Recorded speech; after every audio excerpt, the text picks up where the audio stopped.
when you come in? Looking cute.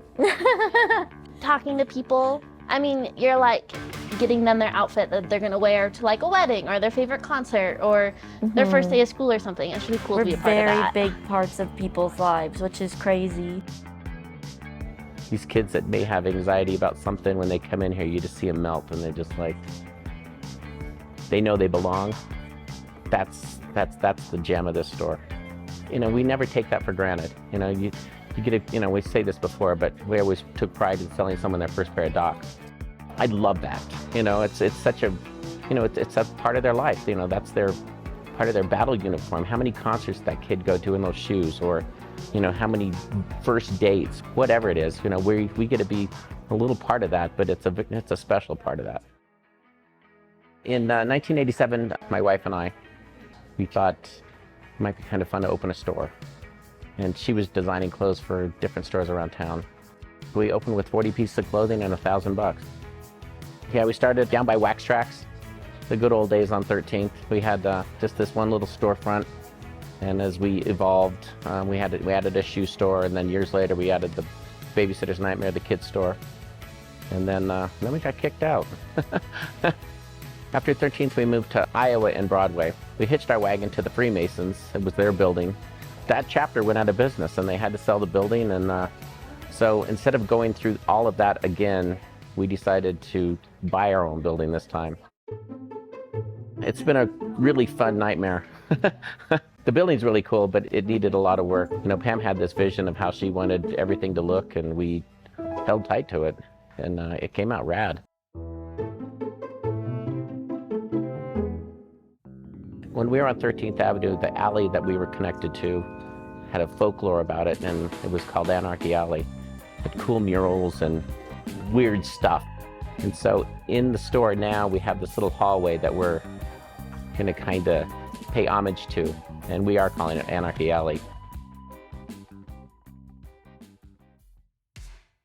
You know, my wife's owned, you know, we as a partnership, but my wife's owned this business since the beginning, and to see a woman survive and kick ass, you know, in this field is great.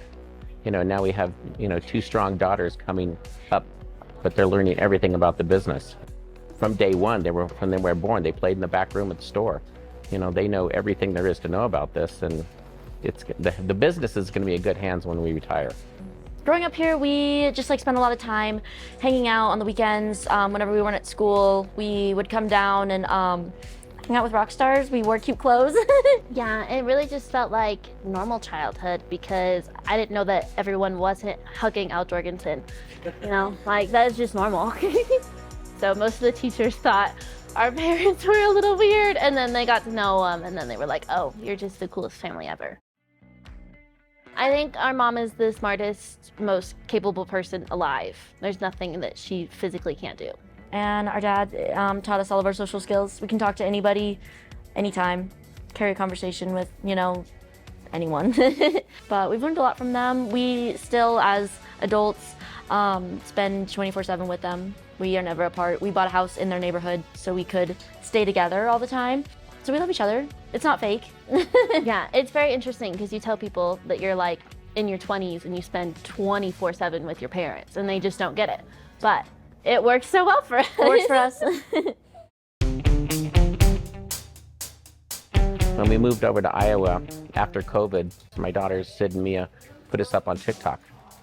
And that was a massive explosion. You know, we had, I think our first week, we had 20,000 followers, and, you know, there's, what's near 900,000 people following us now.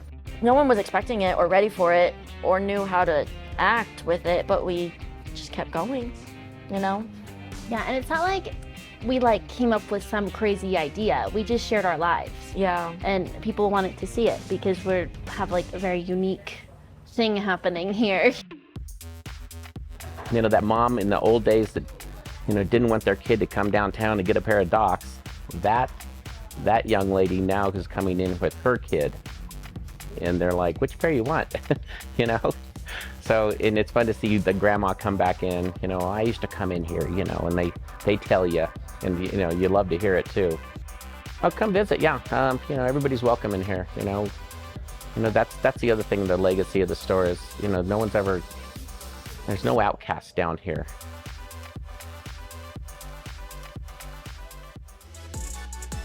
Stay elevated by subscribing to the city's YouTube page and stay tuned to our social media channels for more content. Don't miss our new episodes of Elevating Denver, premiering each month. Thanks for watching, Denver.